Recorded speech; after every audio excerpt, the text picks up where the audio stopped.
Hello and welcome to another episode of CRT Sound System. So we've got episode 49 this week, and we're talking about Ooh, the Quintet Heaven and Earth trilogy slash quadrilogy, ooh, whatever you want to call it. And yes. I'm here with Reese as always. Reese, how are you? I'm great. I'm great. I'm so fucking excited for this one. Pumped. Hello, podcast music listeners. Are you ready? Hell yeah! And we've got a guest with us this week. Is our friend Thuly. Thuly, how are you? I am pumped to be here. I am feeling Okay. good. I am excited, and this is such a sweet release from everything else happening right now. Awesome, awesome. Thuli, just personally, I'm really cranked to have you on the pod. To be podding with you once again. It rips. Hey, Yeah. I'm glad that nobody was murdered in prison this time. Yeah, well, the episode's not over. Uh, We've only just begun. Um, I'm not even going to ask what that's about. Probably But for the best. yeah, maybe. So yeah, as I mentioned, we're talking about the Heaven and Earth games. So they're sort of like a loose series of games, all created by Quintet, um, that all sort of share some fairly similar themes and some fairly similar gameplay. So I suppose, Thule, you're the one who suggested this to me initially, and I'm a big fan of all these games. But um, I suppose if you want to just discuss the nature of these games, very briefly, just Oh yeah. for the listeners. Yeah, so it's loosely informally Heaven and Earth trilogy. It's a series of games made by Quintet that's like probably best known for ActRaiser, EVO. And they're just a handful of these games that are kind of steeped in a very loose, generally like Eastern mythology, kind of like a almost like, and not just like this is a Shinto game or this is a Buddhism game, but like just like the general milieu of like pre like God, I'm even trying to think how to describe it. Like Journey to the West is a touchstone of this era. Like just this whole like pan Asian like Nepal, India, Himalayan, like trans Himalayan mythology and stuff. And then it extrapolates that out to this series where the first game, which I believe is the first one we're going to be listening to, focuses specifically on like the nature of gods, not gods, but in like the Western sense, but like supernatural beings that are Mm, demons that live in the world, and a hero that is tasked with communicating with and or destroying them if they are going to be a threat to humanity. There's way more to it than that. mm, Rebirth comes up, like the idea of not karma directly, but reincarnation. And it's all yeah. packaged in a slightly poorly translated Super Nintendo card. yeah. Yeah. Yeah, I think Soul Blazers probably deals the most directly with sort of like demons and earth and gods and stuff as being an aspect of like Earth itself. It gets a bit more abstract, I think, with the later games. But also in a way that it doesn't. And I suppose it's worth mentioning as well, actually, just because they sort of came out around the same time as very similar thematically to ActRaiser as well. Yes. Um, and it's the same. This is a lot of the same people worked on it, including Yuzo Koshiro, who like didn't do the music for Soul Blazer, but like programmed the sound for it essentially. Like the same sound software that was used to make ActRaiser was used for Soul Blazer as well, from what I was reading. Yes, yeah, Um, it was the same sound driver and sound engine, and there's a very good yeah, reason for Here. that. And I don't know if you want to talk about this now or after we listen to the music. we might as well talk about it now. We may bring it up So, now. yeah, the guy that wrote the music for Soul Blazer, I have no idea how Quintet got this guy, but Yukihide Takekawa, the composer, is not a video game composer. Mm, He was a he was the frontman of Go Diego, which was a Japanese, well, a pan Pacific prog rock band from started in the 70s. They were the first rock band to play in China and Nepal, and I know that's some Wikipedia shit, but most importantly, people listening to this probably know them as the Monkey Magic theme song guys. Yeah, And they, I know them definitely. yeah, and so he had a long, storied career as a prog rock singer prior to doing the music for this. And I haven't found anything to corroborate this, but I suspect that what happened is Yukihide wrote all the tracks for this, and then Koshiro took what he wrote and programmed it for the SNES, trying to stay as true as he could to what he was given. Like, that is just supposition. I can't prove that. Interesting. Yeah, it would make sense, I suppose, if you had somebody who was coming in without any experience in video game music. And obviously, if you've got somebody on hand, such as Yuzo Koshiro, why not make use of him? Yeah. You know, yeah.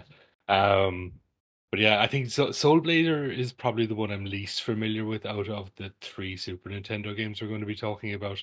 But Reese, you mentioned that this is like one of your favorites. What's your Yeah, sort of absolutely. your experience with this one?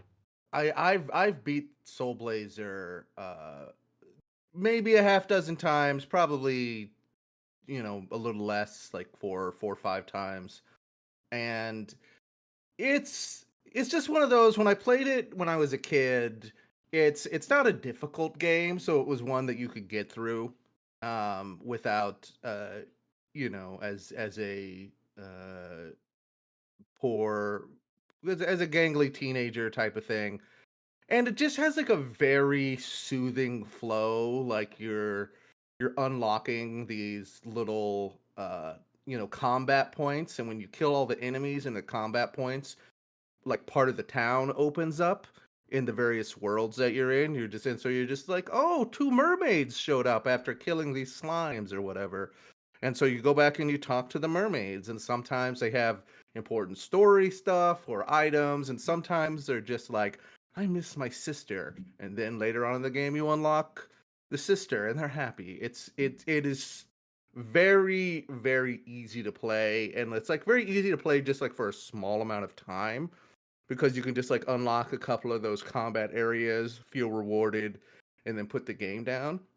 So that's a game I've kept coming back to to just unlock the whole world again. And I think it has, kind of the elements that are so appealing about all of these games, where it is about these kind of like large Eastern ideas, but also it is taking a look at them through a very global, like global our planet Yeah. sense, of the development of our civilization, and like taking a look at the great men of history. Sometimes we run into problematic elements in other games where they call Columbus one of the great men, but we're gonna forgive them. They were trying their best, and Soul Blazer has that, I would say, probably to a lesser degree, but it's definitely there. And you're kind of dealing with the echoes of, I think it's Leonardo da Vinci, who's like one of the great. They just call him like Leo, something like that. Mm-hmm. It has been a little while since I played it, but it's just a very easy to play, soothing game. And it's an earlier SNES title, so there is a little bit of uh There's some jank. there's some jank, but I feel like the jank in there is all it's very playable jank. It's You know, calculated. Like, they knew what they were doing. absolutely. And so it like never gets in the way, and I feel like the unlocking the world part of it is so rewarding that you're still able to kind of like plow through it. And I feel like I played Illusion of Gaia, but I don't remember it. And but it feels similar to ActRaiser in the sense is like you're really getting the sense of this huge world through the RPG mechanics, and you're kind of like these stories of much smaller people, and than not smaller is the wrong word, but like they're it's such a big It's a picture smaller scope game. story. I know what Yeah, you're saying. yeah. Yeah, it's telling small stories in a big world where ActRaiser is telling one big story in a small world. I know exactly what you mean. Yeah, yeah, exactly. And I feel like from what I was looking at with these other games, there are certainly parallels, even if each has its own flavor. They still have this big this look at humanity, and it's trying to say these things that about specifically about not just the human condition. It's not sort of like these thoughtful things that Final Fantasy was trying to tell you with the sort of time loop stories. It's specifically about us, and I think that's super interesting. And the music bangs. Yeah, the music rips. No, I agree 100%. I agree 100% with everything Reese said there. Also, something worth mentioning. Whenever I first started doing my research for this, I was on a chemical misadventure, and I Yes. spent the first 12 hours thinking that Skyblazer and Soul Blazer were the same video game. Oh my Oh gosh, no. Skyblazer is not Soul Blazer. no. If you go looking for it, it's easy to make that mistake. Yeah. Skyblazer is a cool little game, but definitely nothing like Soul Blazer. Yeah. All right, so I think we're going to jump into the first block of music. So I have a bunch of music here from Soul Blazer. As Thuly mentioned, the composer for this is Yukihide Takekawa, and I have Invitation to the Overworld, The Mine, Lostside Marsh, Magridd Castle, The Battle for Liberation, and lastly is A Night Without Lover, which we will be coming back to later also.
nice.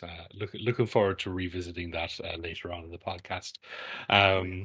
But I suppose the it's worth mentioning because we did talk about it a little bit beforehand and sort of during the tracks there, just how good the compositions are and how good the arrangements are. But the samples have such an early Super Nintendo sound that it's really sort of a lot of like farty, squelchy sort of noises going on. That Yeah. um, Yeah, just weirdly mislooped strings and orchestra hits that just don't sound like anything. yeah.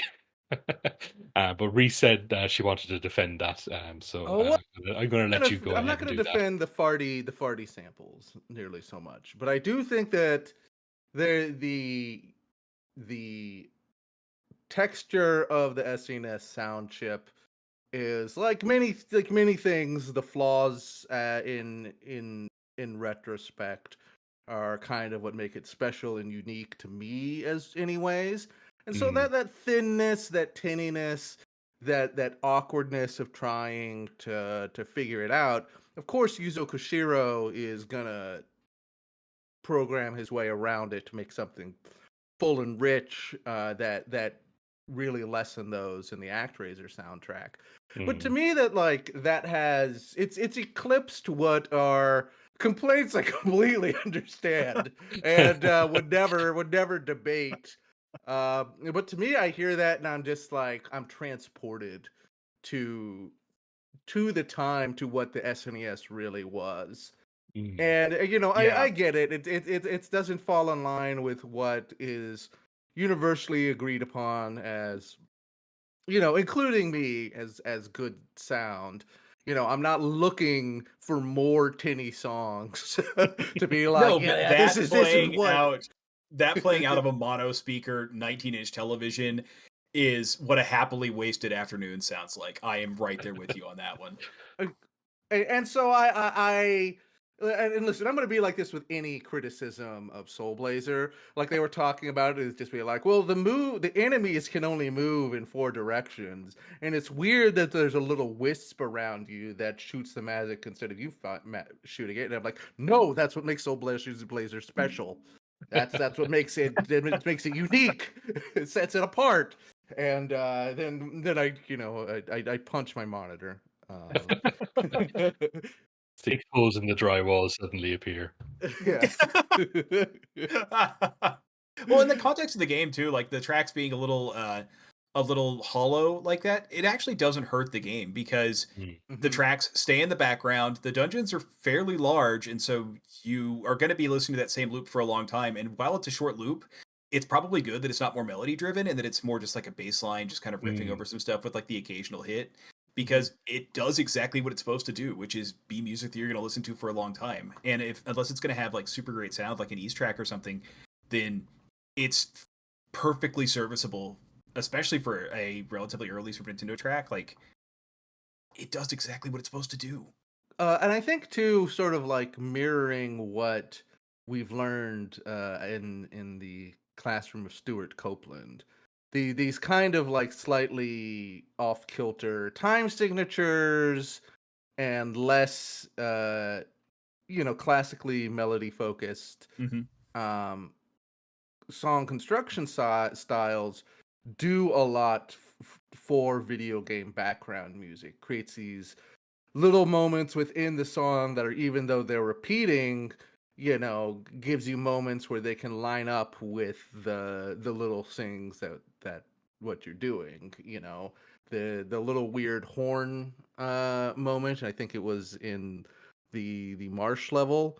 mm, Hmm. And you can just imagine sort of like losing a lot of your health during that moment and having to fight back, and that being that lining up with something specific, but not being like so structured in the song that you have to feel like it's part of the journey of the song, like very rotely. I don't know. That's kind of like the what I was thinking of, when was all that stuff about Stuart Copeland and the Spyro soundtrack and how what his thought process behind it was. Yeah, it never steals this, like never steals the spotlight except for when it's mm. intentionally doing so. Hmm. Yeah, that's exactly what I was going to say, except maybe without the Stuart Copeland reference, but yeah, no, like just that whole sort of the rhythm of it is very important, and yeah, it does. The fact that that is sort of the emphasis is it really allows it to stand out, even though some of the other elements maybe aren't so great. Um, but yeah, I think it's time to move on to talking about Illusion of Gaia, or as I know it, Illusion of Time, because I grew up in Europe. uh, for some reason, the title was changed for Europe to be Illusion of Time.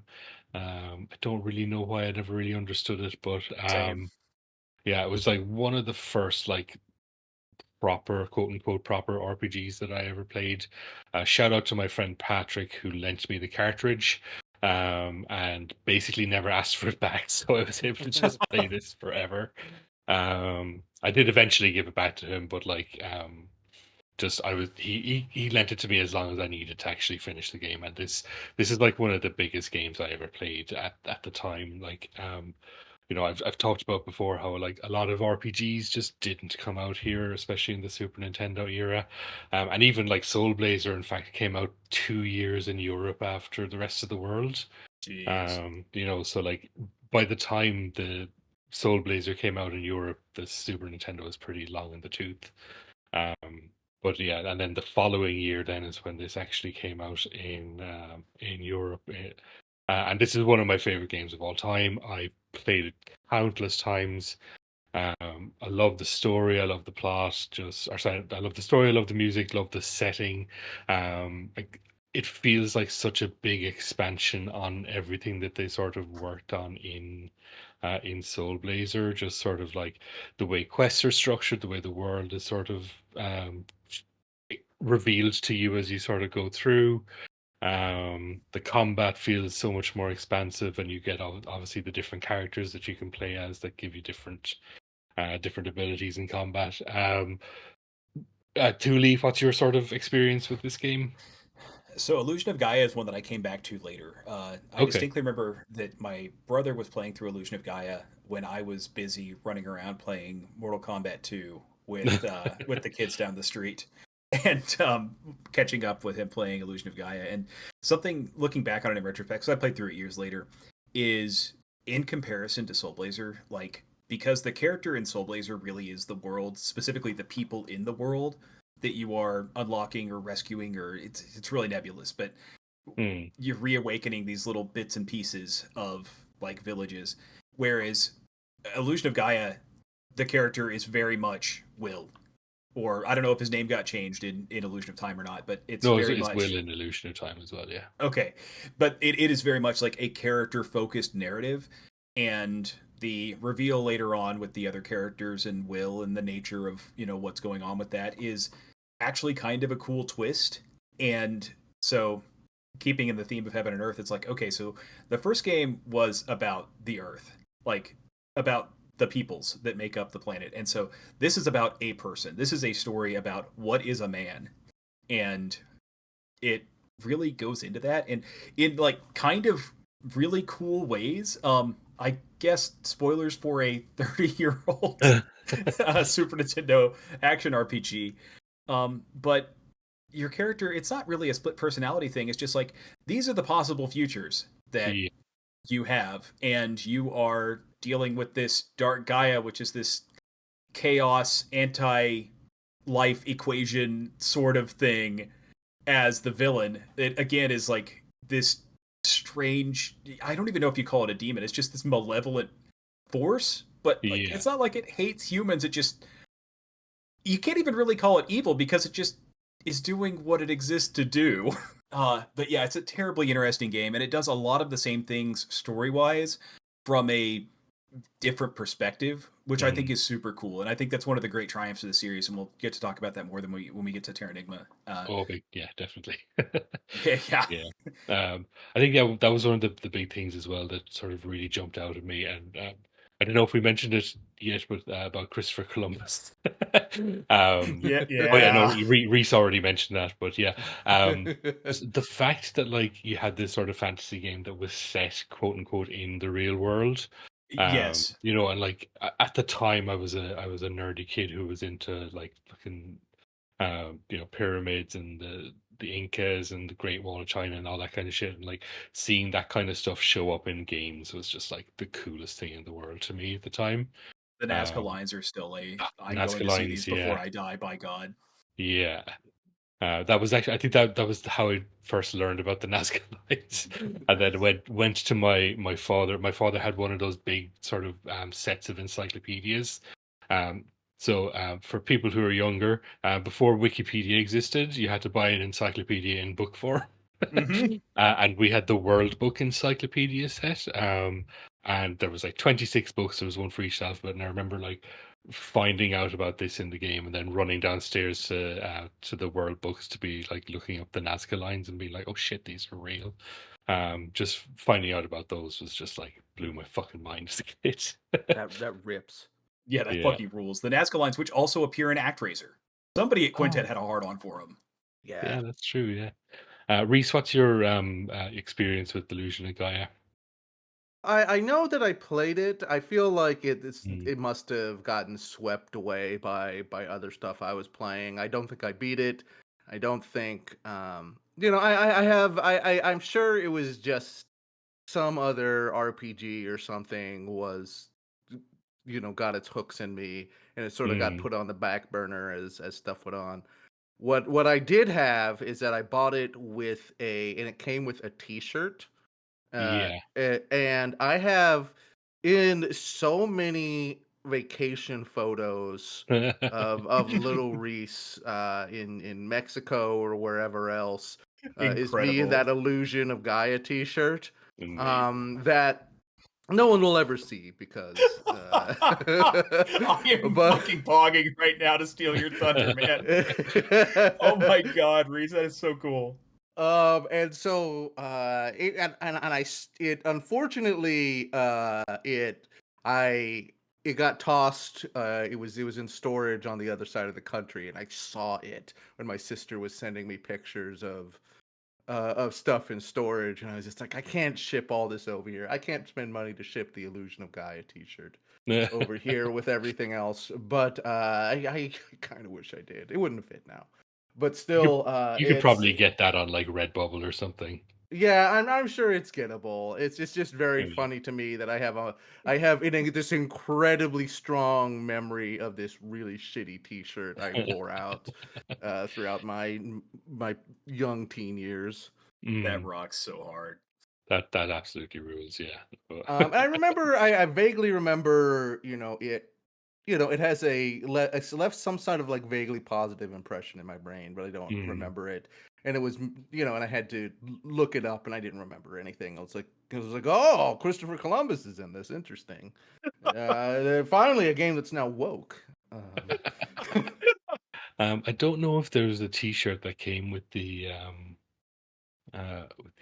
PAL version actually.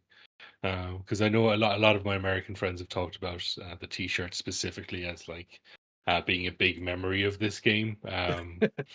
It was so weird. Like it was such a Nintendo thing to do in the 90s because like they were so afraid that people wouldn't buy RPGs that they were just like Mhm. throwing free shit in with them constantly, or like including a guide to the entire game in the box or something Or like just that. giving the Yeah. game away like Dragon Warrior.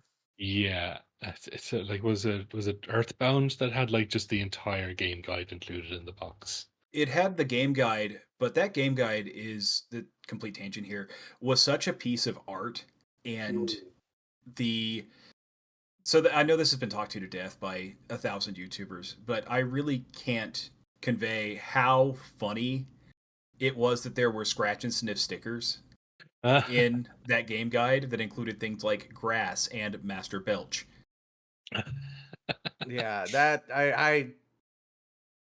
that was insane. There was a garbage scratch and sniff sticker. I distinctly remember my parents looking at that and saying, "What?" And then my poor mother saying, "No, no, they didn't." And then scratching the garbage can and then about retching. Oh my goodness, that's hilarious. I didn't know about that at all. Time and place, man. Time and place. Yeah, absolutely. All right.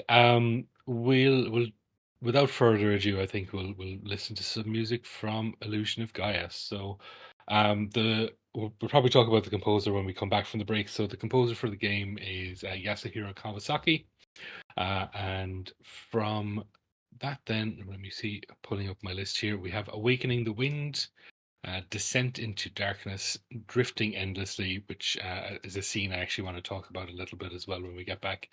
So remind me to put a pin in that. Legendary Sunken Continent and Threat of Dark Gaia.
I do want to just jump back quickly before we mention anything else. Is just the that track drifting endlessly. That whole scene, I think, just fucking broke me as a kid. Um, like it's such like right in the middle of the game, you get stranded with the other main character whose name I forget. Kara, is it? Yeah, Kara. And you're like stuck on a raft for what seems to be weeks in game, and it's just this really, really long, unbroken cutscene. Um, and like, I think just at the time, I don't think I'd ever seen any sort of narrative moments like that in any sort of video game. Um, as I say, not having experienced a lot of RPGs up to that point in my life, I'd never seen stuff like Final Fantasy 5 or 6 or 4 or any of those sort of over here.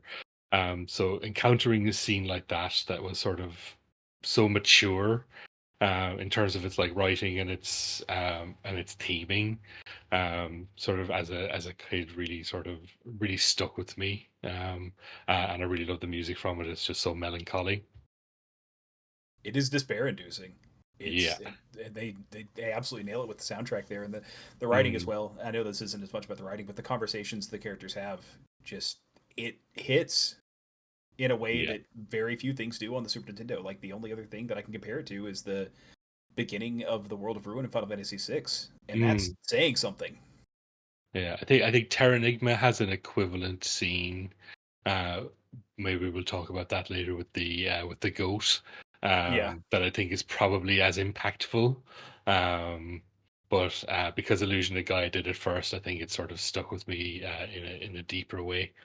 Um, but yeah, we were talking a lot as well about how much better the samples are in this. It is a completely different composer, and the sound driver they use is actually based on the standard Nintendo sound driver. So like I think they reprogrammed it with some other people, yeah, based off the 1.2 version of the Nintendo sound driver. So you get a lot of the sort of the bombastic drums and the sort of orchestral samples that the Super Nintendo was able to do really, really well. Um, and I think they employ them in such an interesting way in this soundtrack. Despite my defense of Soul Blazer, I cannot deny that was some incredible driving, like Mm, really kind of like soul shaking video game RPG music right yeah.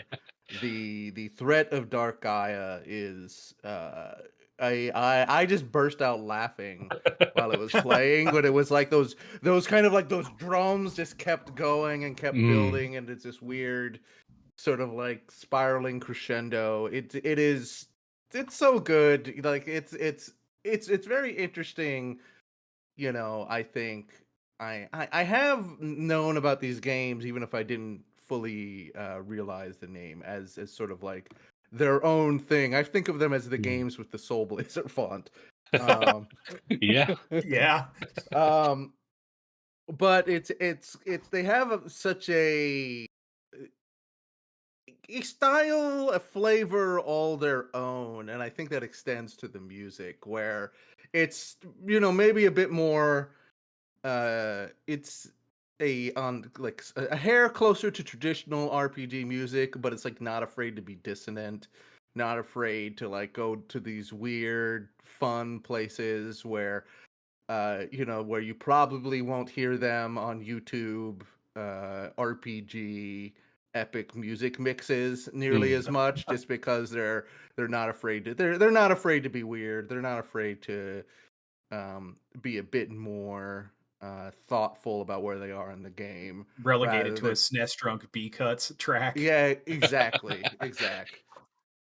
And I don't know, I certainly have a lot less to say about the back half of our over here, but it's Mm. uh it was a good time, and I'm excited to download these ROMs and then play them in 13 years. Yeah, Tom, you brought up motherfucking Atlantis. Yeah. Just in a game that is nominally set in the real world. The Yeah. whole thing is so cool. And Threat of Dark Gaia, Reese, you hit on that, and that track is so cool because it does its spiraling circus thing to start with, and then it goes into this heroic thing because Will, the main character, never has a theme, but throughout the game, time and again, there's a like brass led counterpoint in these otherwise kind of oppressive and dangerous sounding dungeon tracks where there's this heroic trumpet coming through, and even though the main character never has like a leitmotif, it just really punches through, and it's like, yo, this is the determination, like this is the willpower. And so many of these Mm. tracks has this sound, like have this vibe of like we are going to war, like personally going to war. And it just comes through in so many different tracks, and in Threat of Dark Gaia it comes through harder than like anything else. Mm. Absolutely. Yeah, no, and I suppose it sort of it goes along with that theming you were talking about, where it is sort of much more sort of zoomed in on those characters and on Will in particular, like that. There is a sense that you're part of a war, but like you're fighting it on your own. Yeah. Now you obviously have your Gaia powers or your dark space powers or whatever you have. Um, but yeah, just like it is literally just you running into the dungeon on your own. Um, Precisely. you know. And Will is like, Will is a person that is part of this world as opposed to Soul Blazer where you're a person but you're kind of apart from the world, you know. Mm, Yeah. yeah, definitely. Um, so I think we'll jump into talking a bit more about Terranigma. So I think Oh, Terranigma. this is probably my favorite of the three overall, even though I probably have like better memories of Illusion of Gaia. Now, again, to talk about sort of PAL releases, this is famously one of the games that came out in PAL regions but never came out in the US because Enix had closed the US branch by the Mm-hmm. time that the localization was finished or something like that. But they hadn't closed the EU branch, so they were just like, okay, we're just going to release it in the EU. And it's a very late, like came out like December 1996. Which for a Mm-hmm. Super Nintendo game is obviously super late. And I remember being really, really excited about this game Did and I lose never you being able guys? to fucking find it. Um, like Super Nintendo games at that stage were getting difficult to find just in sort of normal shops. Mm-hmm. And as I've mentioned many times as well, being in the west coast of Ireland, in basically out in the middle of nowhere, meant that I had to go to bigger towns to find stuff. Gotcha. So this was a journey to find and to get a hold of a Yeah. copy of Terranigma, huh? I never got a hold of a copy um, until I was in college, basically. And I was able to track down a copy, and I've since sold that copy foolishly. Um, and I'm probably never going to own another copy because it's one of the most expensive games on the Super Yes. Nintendo. But as a game itself, Oh man, as a game itself, it's something else. So yeah, it not being released in the U.S. was actually kind of a flashpoint for a lot of people here. I can only speak to uh, my internet circles from mm, 1996, early 97, and the people that I personally knew. But everyone that was a turbo nerd was online enough at that point to know that, hey, there is a sequel to Illusion of Gaia that is apparently way, way cooler, and it has been released and is already translated. So, mm, one of the things that sticks out to me is that in 94, it would have been, and this is going to be a massive tangent, and if you need to cut some of this, I understand. yeah, we In love a tangent. 94, there was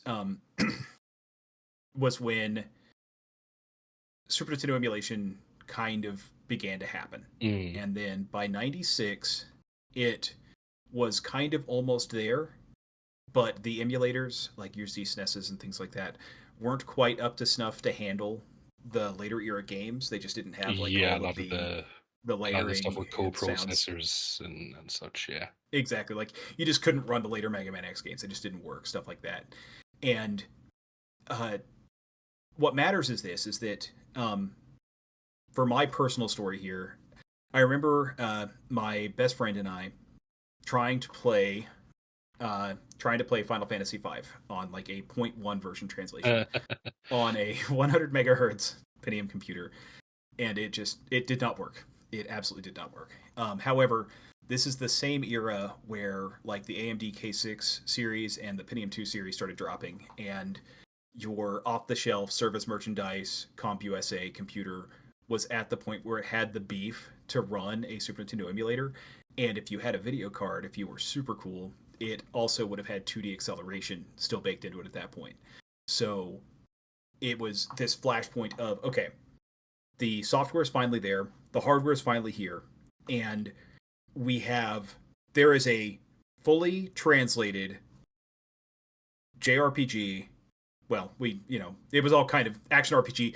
It wasn't really Yeah. defined at that point, Yeah. And it's just like it's there, it exists in the world. We have to find it. And I remember it was a miracle of a day when Brandon from one of my junior high science classes said, "Hey, I found it on a French website," and Jesus. it was a miracle. And he wrote the URL down on pieces of paper Uh, and handed it out to everyone. oh my god. And said, "Hey, you want this? You want this? You want this?" And so here we are, a bunch of turbo dorks in honor science. Oh yeah, so cool. And he's handing out these slips of paper with this giant .fr like URL to probably a dozen of us or so. And then Terranigma was the game we talked about for like the next 3 weeks. Oh, Amazing. that's so good. I That's love that. I love that story. That's great. Yeah. It was a very exciting time, and that it didn't run perfectly. There were some Mm. sound issues, but visually it was fine. I'd imagine like that mode 7 effect at the very start of the game was probably a bit fucky on It the worked. did That it? was good. Wow. That's part of Okay. what hit me so hard. That's why so when you were putting together the soundtrack, I specifically requested Departure because that Mm. is the track that plays on the overworld of the underworld, which is a weird sentence.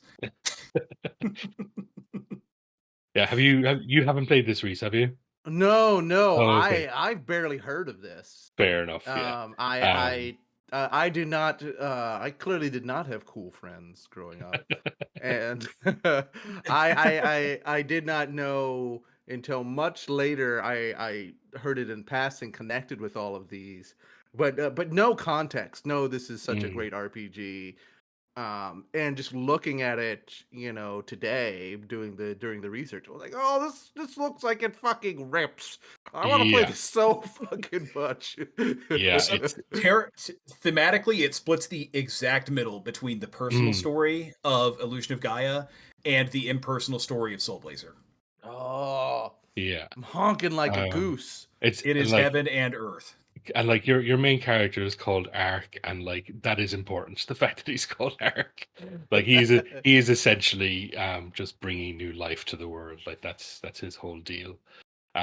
But what we were mentioning is that like the start of the game, you start in Like Hollow essentially Earth. under earth, in hollow earth, and like when you go to the outside area outside the town, you get one of the most intense mode 7 effects that like the Super Nintendo has ever fucking produced. It just like it warps the world in such an intense way, and it's like nothing has ever looked like that on the Super Nintendo, and No, it's it is such a immediately striking apparent that visual. I am inside a sphere. Yeah.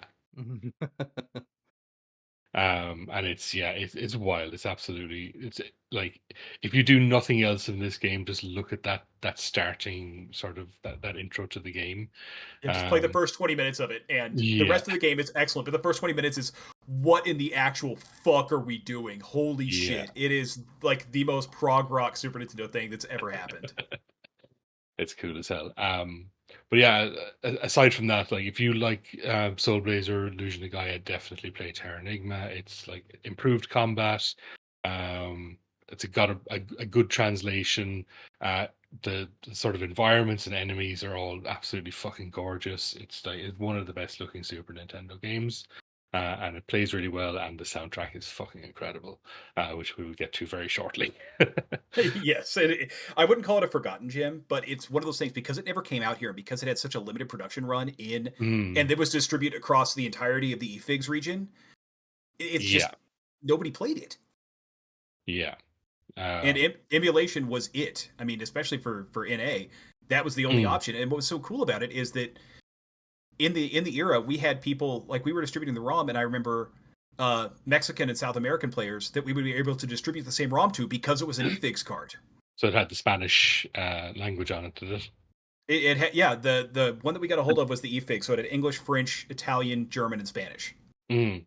Yeah, that's one of the things as well, is that like if you can find non-English copies of the game, um, where just the box is different, the cart itself is I believe the same in all regions. So like, if you are on the hunt for this game, look for like a Spanish version or a German version or something. I believe that the actual cart itself is exactly the same. There's no difference. The only difference is what's printed on like the manuals and stuff. Hmm. So like I say, if you're really, really searching for it, that's a good way to get it slightly cheaper than an English copy, which is yeah, I think the last time I looked, they were like $200 or €200 for a cart alone. Woof. Yeah, it's not pretty. But yeah, No. I think we'll jump into the music from Terra Enigma. So I pretty much have it all in one block here. Um, so the music was composed by Miyoko Kobayashi. So the first track I have is the town theme. Then I have Departure, which is the underworld theme as mentioned. And then I have Under the Ground of the Giant Tree, the Sacred Summit, Those Who Stand in the Way, and Overcoming Everything.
Something that really struck me while listening to that last track is, and it's something that I think is very interesting when you come across it in video game music, is just like um, I, how a song will go through like 4 or 5 different movements in a 3 minute loop.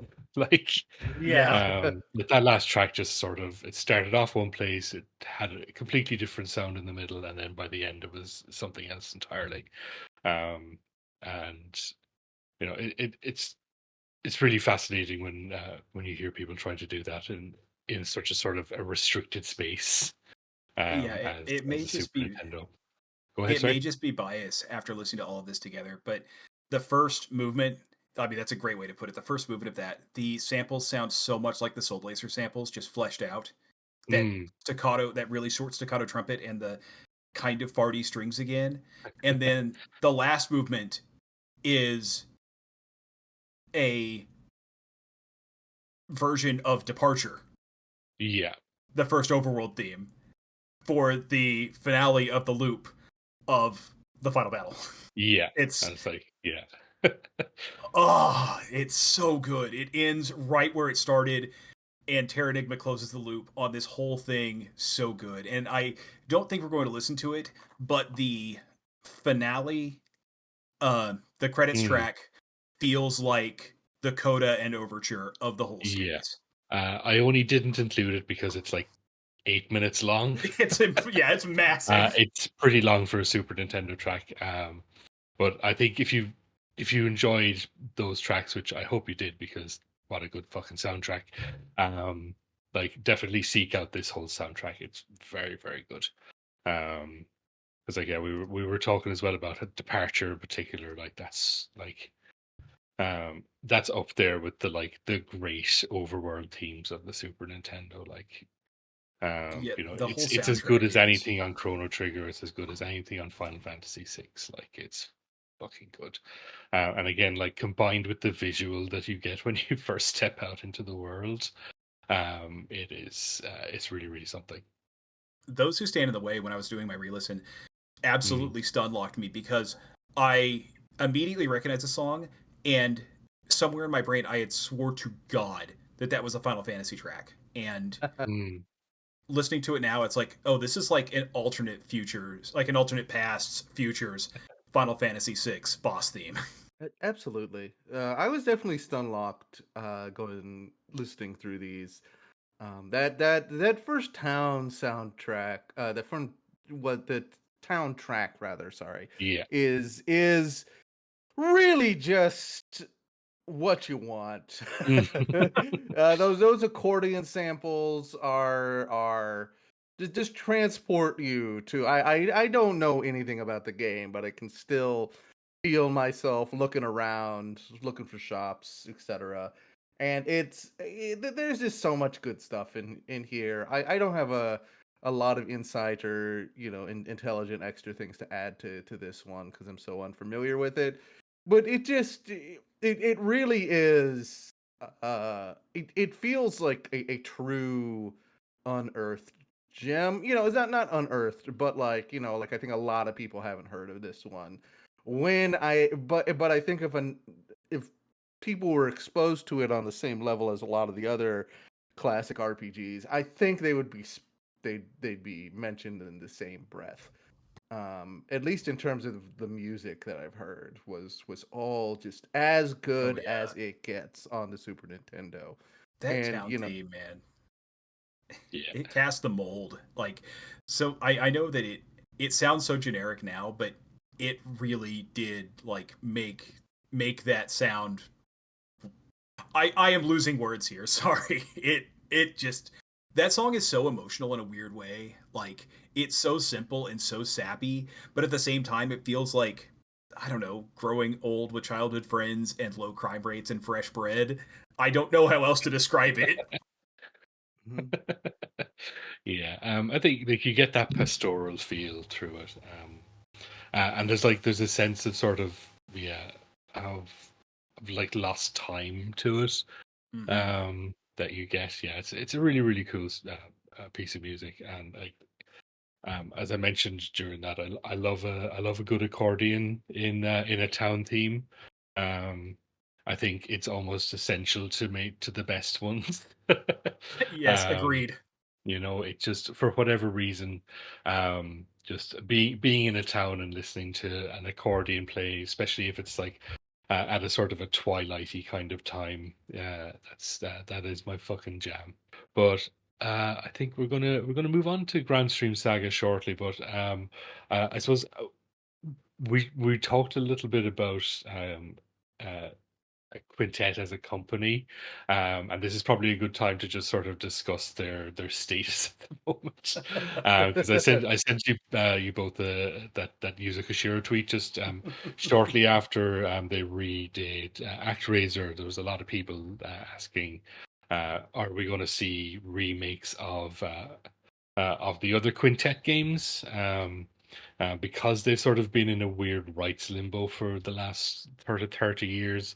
So basically, the guy who was the director of the company embezzled a load of money and disappeared. um, and nobody really knows who owns the rights to these games or anything. So like they've just sort of been sitting in limbo for the last while. It's a really interesting so not interesting, but just sort of a very ignominious end to this Uh, company. yeah, um, like a very storied company that mm, hit was just like it's what a way for it to go to. Just like, yeah, business happened. yeah, Like the band um, didn't break up. A dude just stole a bunch of money and fucked off. yeah. Um, but yeah, it's a wild way to go, really.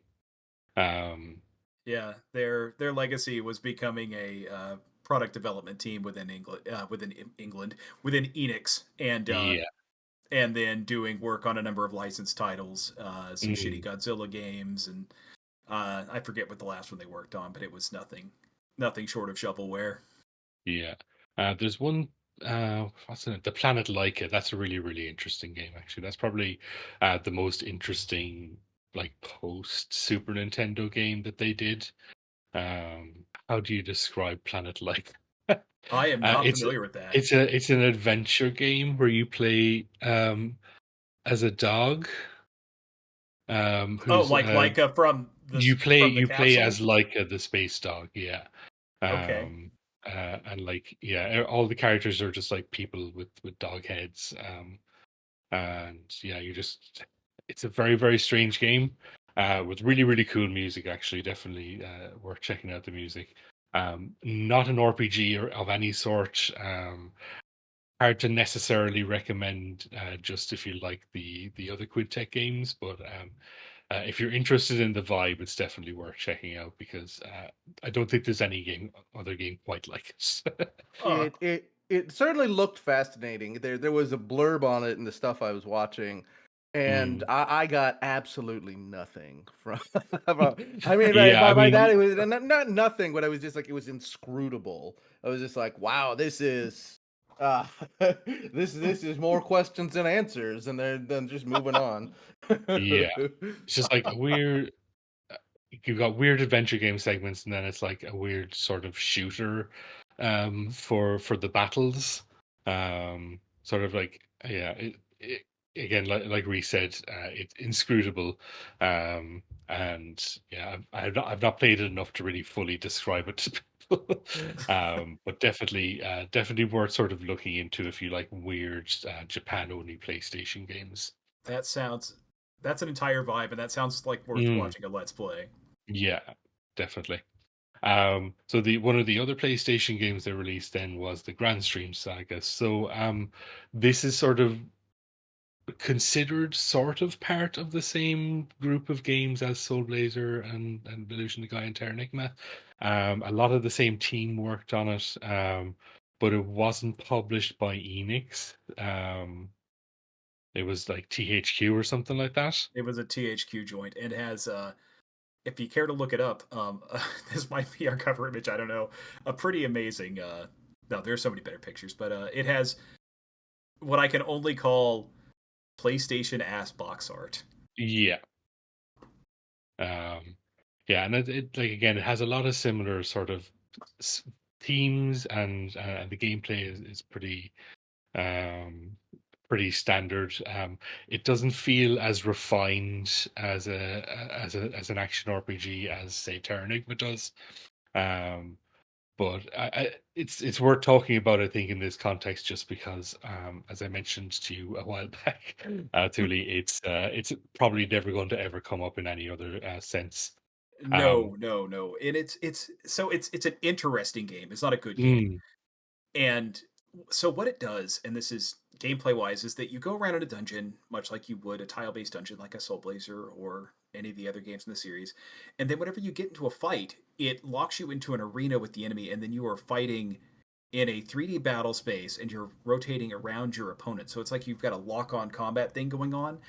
Um, but it is bad. yeah, it's very clunky. It does not feel good to play at all, and some of the systems are a little inscrutable. There's exactly one side quest through the whole game. And full disclosure, I never finished this. I tapped out of Granstream Saga probably to play Alundra, if I had to make a guess. That would have been a much better option, definitely. Yeah, I seem to think that was the timeline of events. I measure my childhood. My childhood memories are ordered by what video game was I playing at the time that this happened. And I'm fairly certain that Alundra is what came after Granstream Saga got unceremoniously put back in the box. So Yeah. yeah, But what RPG were you playing when the second tower fell? Thuly? I was in AP US history class at the time, which I is was also in a history class. exactly where I was supposed to be. Probably let's see here. That would have been 2001. This is completely irrelevant. No, this is the core of the episode. Yeah. This is the beating The heart of it all. nucleus. This is the heaven and earth. This is where the upright man stands, and intelligence defines the ruler of the earth. No, Jesus. Actually, I do think I know what I was playing. I'm fairly certain this may have been later. Don't fact check me on this. I think it was either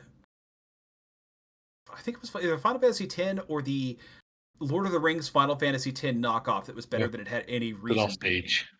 Yes, the Lost Age. Yeah.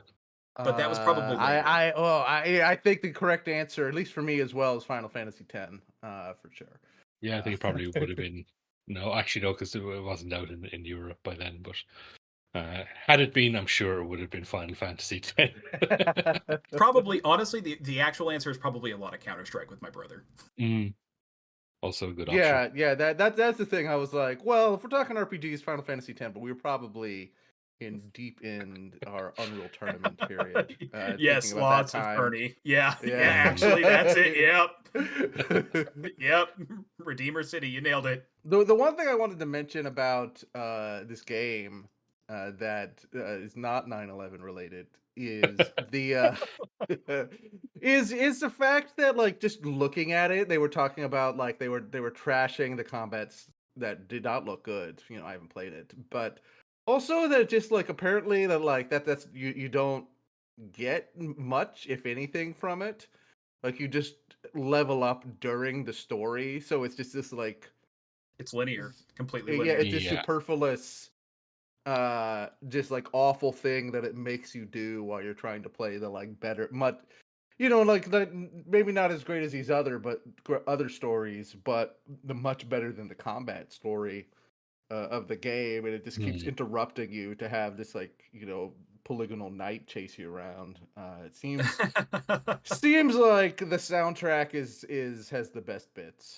The soundtrack is a mixed bag. I mean that in a very literal way. It is quite mixed, yeah, but I tried to pick the best songs I could from it, definitely. So there are some tracks that are just shitty MIDIs that sound worse than Super Nintendo because they're just YM synthesizer, like, desktop box bad MIDIs.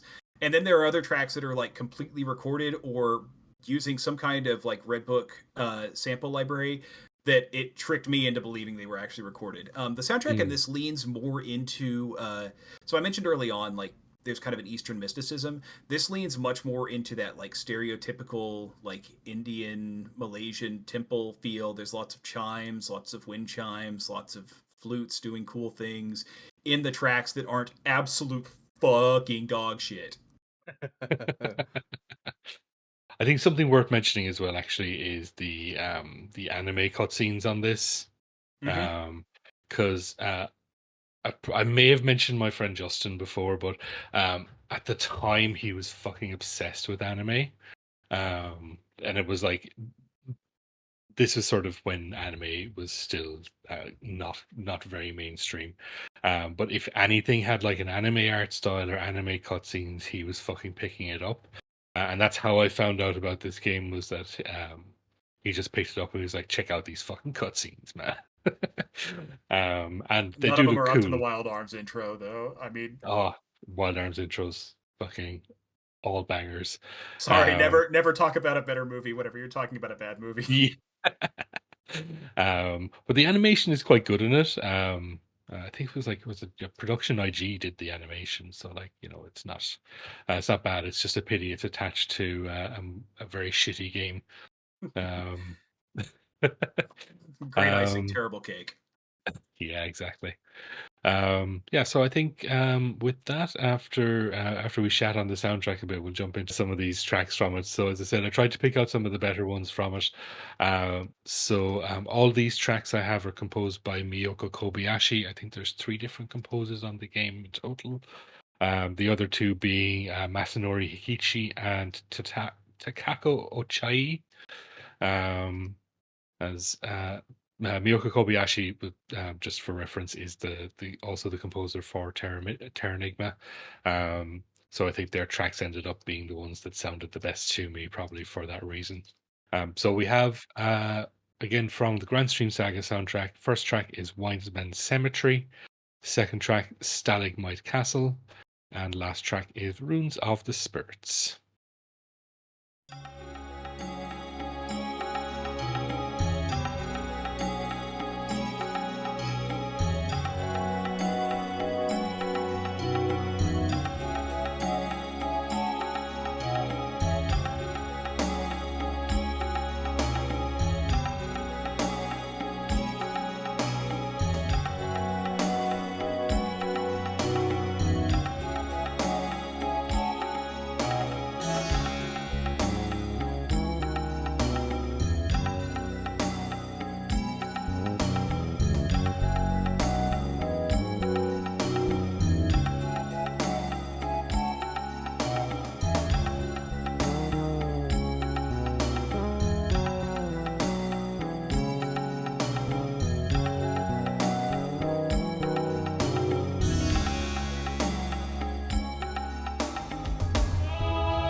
The first track, the Wiseman Cemetery, the fucking bass on that is like, if every bass could sound like that, I would be happy. Mhm.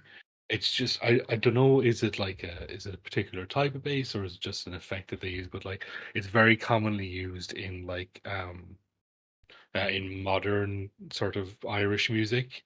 Like a lot of bands like Keela would use it, and it's also something you hear in a lot of like Yasunori Mitsuda music. Just that very specific bass tone that they managed to get. And as I say, I'm not sure if it's an effect or if it's a type of bass or what, but I fucking love that sound. It's great.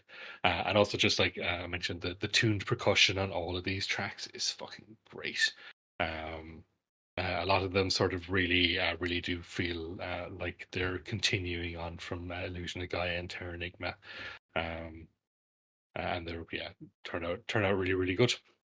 Yeah, they're put together so well, and Mm, the whole like you nailed it. The vibe is there, even if the composition is a little bit different. Like mm, with more of like the temple bell sounds, like it is the vibe is absolutely right in line with what they did before. yeah, it's very cool. So it's I wish I had more to say about the game itself.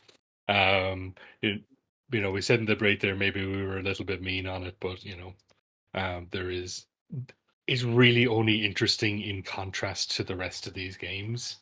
Um, so like it sort of puts the game in a bad position no matter what. It was It's a either rough context to be in. yeah, either we never talk about it or we do talk about it and talk shit about it. Sadly, that's Yeah, the Poor thing.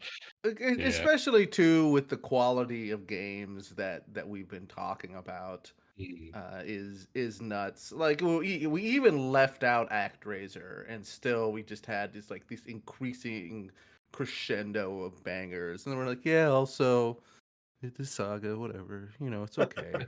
Here's I like the bass. Like, yeah. it's just like, what can you do? I'm glad I did not have a bad time listening to the soundtrack for the episode. I thought Mm, that it was perfectly fine, but it's not the nostalgic crackle of Soul Blazer. It's not the just like pure unadulterated classic of Terranigma. mm, It's fine.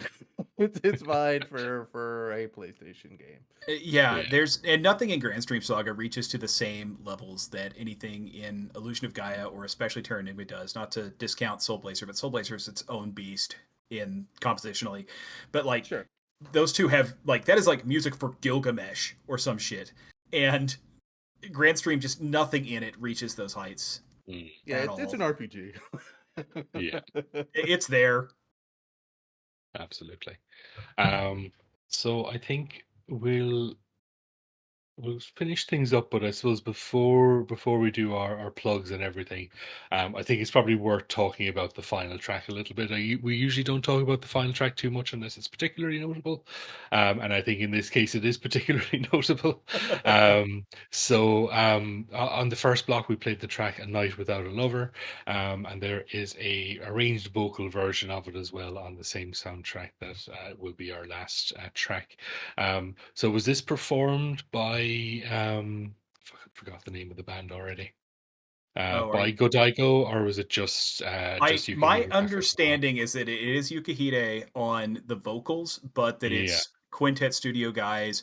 Again, apocryphal guessing, probably put together by Yuzo, if I had to make a guess. yeah. It's the only thing that makes sense in the context of everything else of how this game was made. And Mm, because I have no clue how Yukihide Takekawa wound up involved with Soul Blazer at all. It had to have been somebody at a party or throwing tons of money at him, one or the other. yeah. It's I suppose, but it's like it's so different being, I suppose, a musician in Japan when it comes to sort of somebody coming along and being like, "Do you want to do a soundtrack for a video game?" Um, I think because of the sort of the culture of how music is, I think video game music is treated in Japan. Maybe it's not as big of a leap as say when you get like A Hooba stank. Yeah. Well, I was gonna say maybe Trent Reznor doing Quake 3 or doing Oh, Quake 1, you know. yeah. That feels like more of a get, I My guess. wife's favorite video game soundtrack. It's a fucking good one. Hell yeah. Yeah. Um, but I suppose let me just check here. Yeah, so the original, yeah, I think it's all staff from the quintet side of things by the looks of it on it. Um, but yeah, it's a good little track. And the vocals really do add something to it. I think definitely. Yeah, and just hearing it like back in the day, I just remember having the thought that somewhere in a journal in a corner of an office somewhere in Tokyo, there are lyrics written for this, and finding out that Mm, it was in fact written as a lyrical song, probably first and then backported to the Super yeah, Nintendo. That it closes the circle and just feels so right. yeah, and I'm, it is something we've sort of I've mentioned before as a feature of video game music that you'll often find um, that because they can't include lyrics and or vocals, that like your instrumental melodies will often try to be the vocals in a track.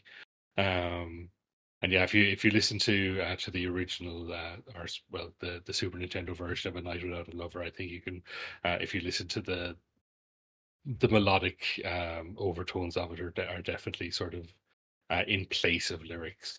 I'm so fucking amped to listen to this. Uh, This Oh, is this such is exciting news. you haven't yeah, listened to this yet, have you? No, no, yeah, we added this quite late in the before the yeah, recording. So, I didn't really. I saw that you would link something, but I didn't really catch up. And by the time I did, I'm just gonna listen to it on the pod. yeah, Hell Uh, yes. cool. So yeah, before we jump into that, Thule, have you anything you want to plug or just tell people about that you're doing? Uh, I have endless personal projects going on. If you need to find me, you know where to find me. Um, That's I fair. still have a Twitter. I'm not trying to advertise.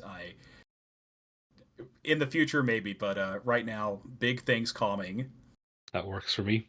Reese, tell us all about your shit. check me out on Twitter and Blue Sky at Reese V Rider. You can also check out my other podcasts. Video games are the worst thing on earth. Thule appeared on a premium episode, so you should check out the Jeffrey Epstein episode of that podcast, if I Oh, remember correctly. now, now, And Yes. now I remember. Okay, right. It's a stealth IMC episode. I don't want to cross the streams too much though. there's a lot. It's a stealth a lot of things episode. Um, and also you can check out Existential Warfare, where I will one day release another episode, a podcast about feeling good in the bad world. And that's it. Fantastic.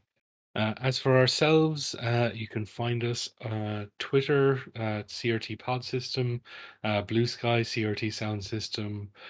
We've got a Patreon if you want to get some bonus episodes and higher bitrate downloads. I've got a fun little bonus episode planned that we're probably going to record tomorrow, I'd say, or maybe soon enough. But I'll probably try and have that out within the next week or so because I had a funny idea for a bonus episode, and I was like, "All right, I'm going to do this." And Reese is down with it too. Yes, it's a great funny idea. So Yeah. you check that out. We're also going to do, or we also have a Discord. So come and hang out in the Discord with us, where we'll be very, very normal to you about whatever you want, really. And also come on the podcast. Just send me a DM, send Reese a DM, Yeah. throw a brick through my window, whatever you want to do to get my attention. Absolutely. I just everyone who enters my life, I get them on the podcast.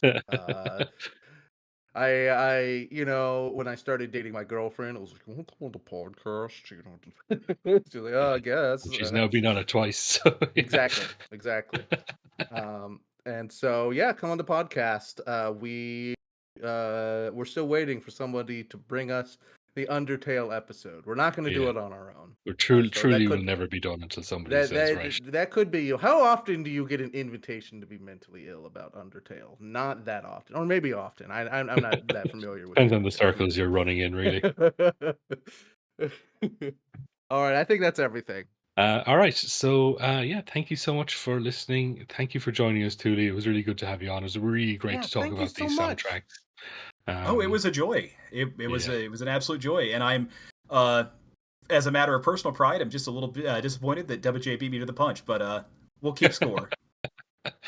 Well, Yeah. no, you're in the loop now, so Yeah. we're gonna Yeah. have you on. We talked about maybe a Hypnospace Outlaw episode.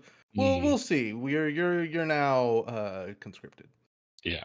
We're just gonna bully you into coming on every now and then.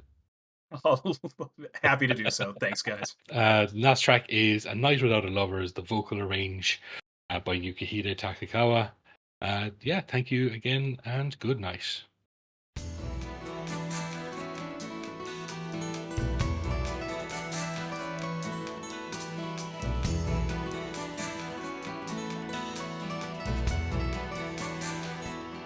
恋人のいない夜は寂しさとは裏腹に海洋感がそよ風になって僕の横顔を撫でてく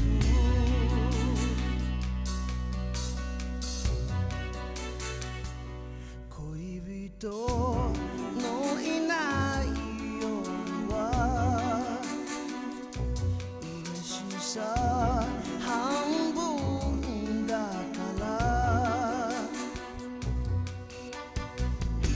高速道路走っていてもネオンが眩しい気分車を降りてそして街を歩いて一人でシネマでも見てみよう時を忘れて孤独を楽しんでふと君の姿がないのに気づく恋人のいない夜